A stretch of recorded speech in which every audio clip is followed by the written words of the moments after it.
So these are some of the more important skills that you need to revise as important groundwork for equations. So let me remind you how these work. When you've got a mixture of terms like x's and numbers, you can simplify the expression. You can't work out what it is as a number, but you can simplify the expression. So what I'm going to do is identify that I've got some x terms and I've got some numbers.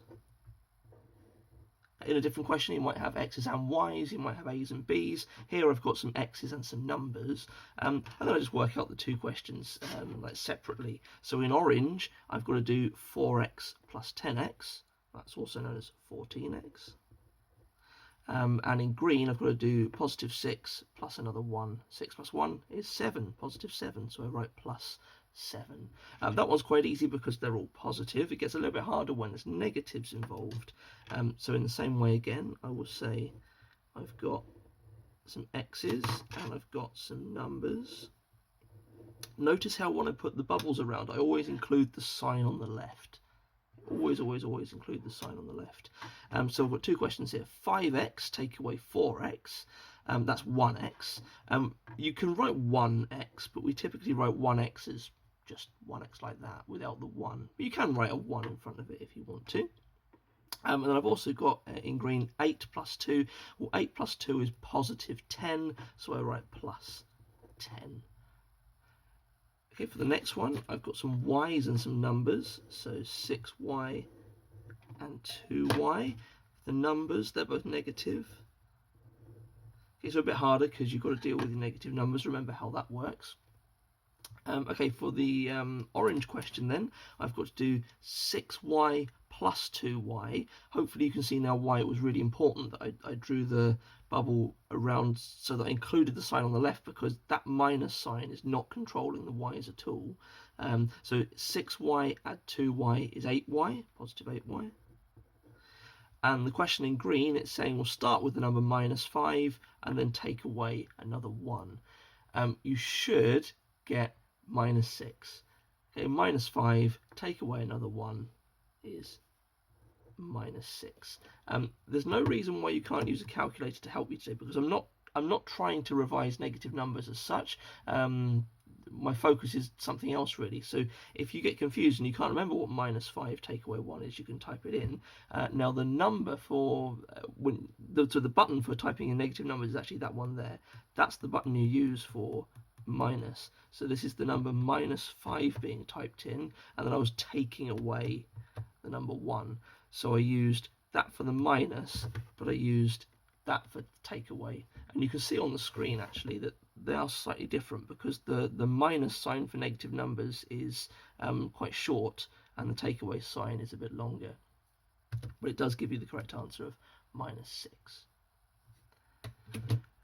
In this next one, the terms don't appear side by side, but it doesn't matter. So I've got some numbers, and I've got, sorry, rather they do appear side by side, but that doesn't matter. I've got some numbers and I've got some x's. So if I do the orange question, that's 7 take away 2. That's just regular old 5. And the green question, 2x plus 3x is 5x, positive 5x. So I'm going to write plus 5x like so.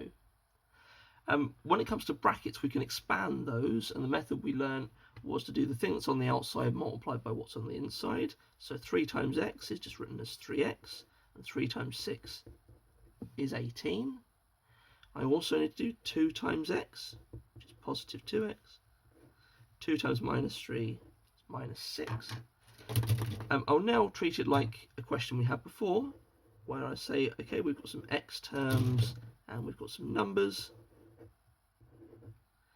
If I do the orange question, then it's 3x plus 2x, which is 5x. And the green question, 18 take away 6, which is 12, positive 12, so I write plus 12.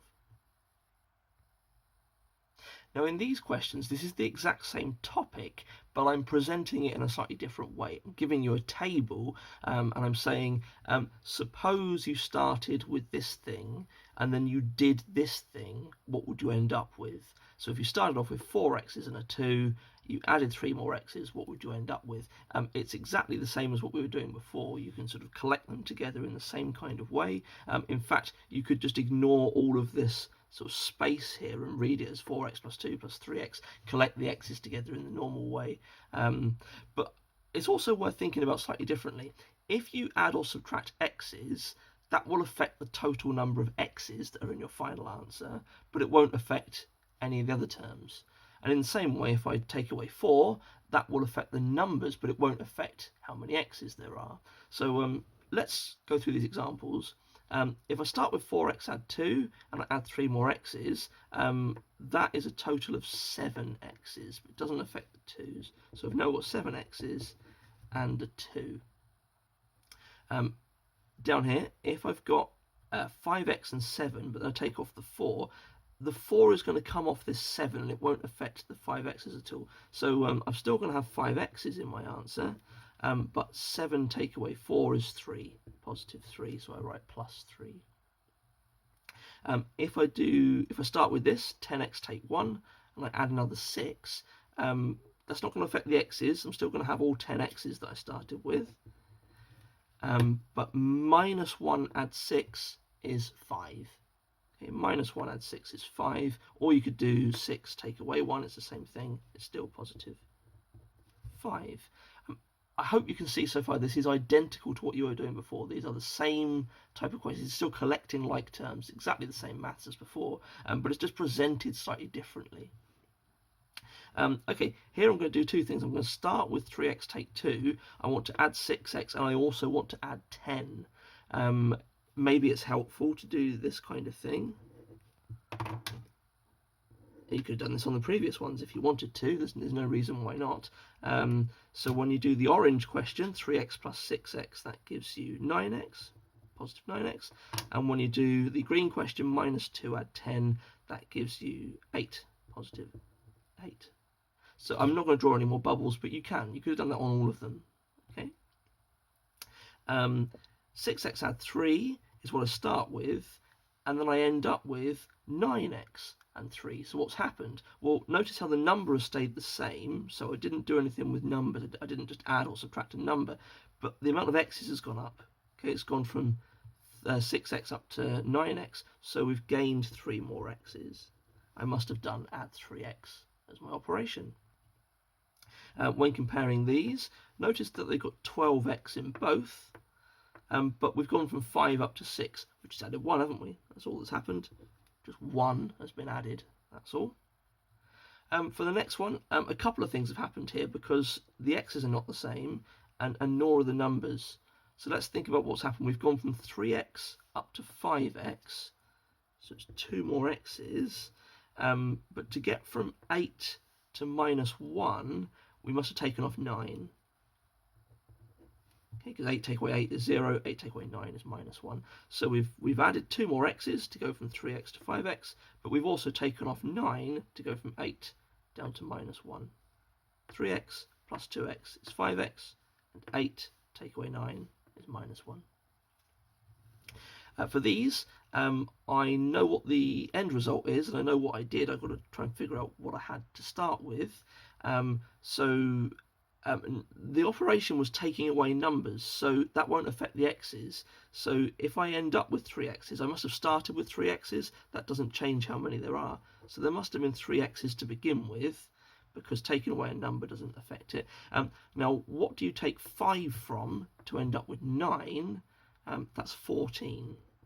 Okay, if you do 14 take away 5, you get 9. You could, if you prefer, think of inverse operations. You could say to yourself, well, I know that happened. To undo the effect of taking away 5, I could add 5 to this, couldn't I? And if you add 5 to this, you get 3x plus 14. Either way around, you can think of this however you like. If I add 10, that won't affect the x's, so I must have had 2 x's to begin with. What do you add 10 to get 17? Well, 7. Okay, you add 10 to 7 to get 17.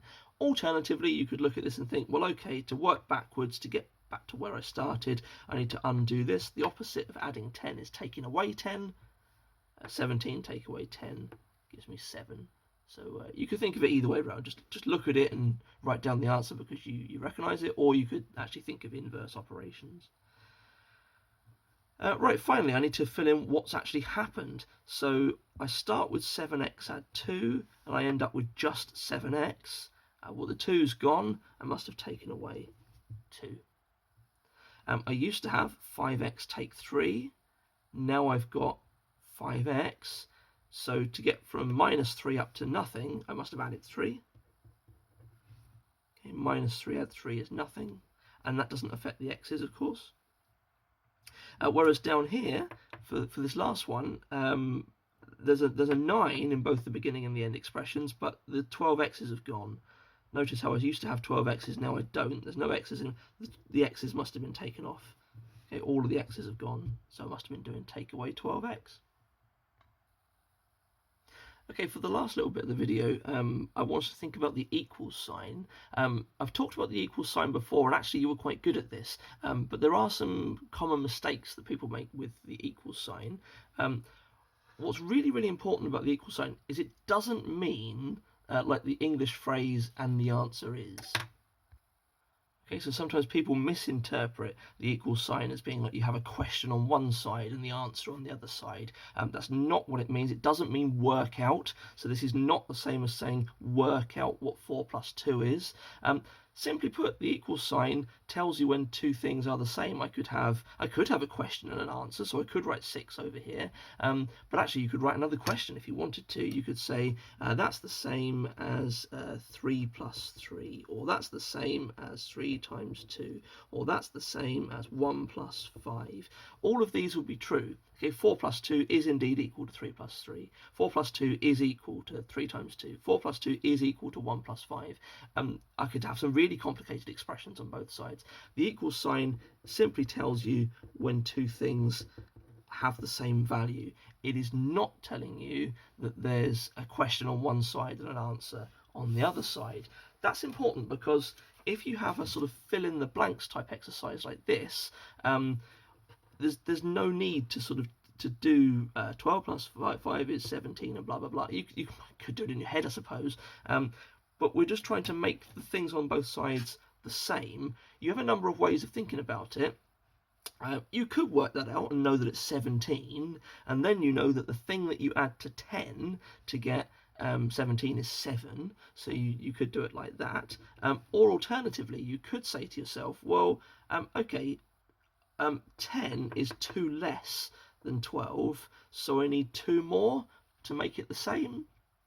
Up to you, don't have to think of it that way, whichever you prefer. So those two methods again.